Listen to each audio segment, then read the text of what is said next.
po ay bag. So, ay napili ko po dahil malapit na ang pasukan. Bumili na po kami. So, ito po yung design niya. Ito po ang design niya. Bubuksan na po natin. Ito po ang quality. Ano po? May ilaw po ito. Yung gulong po nito.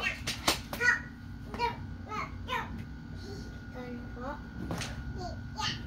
May ilaw po yung gulong nito. Pakita ko din po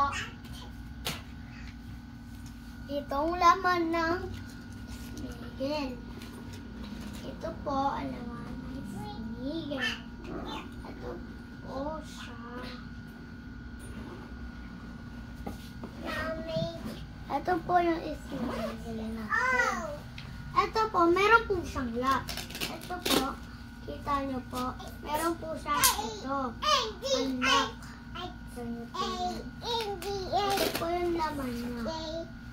Tapos, meron din po na pangalawa. So, hindi ko po pala po napapakita.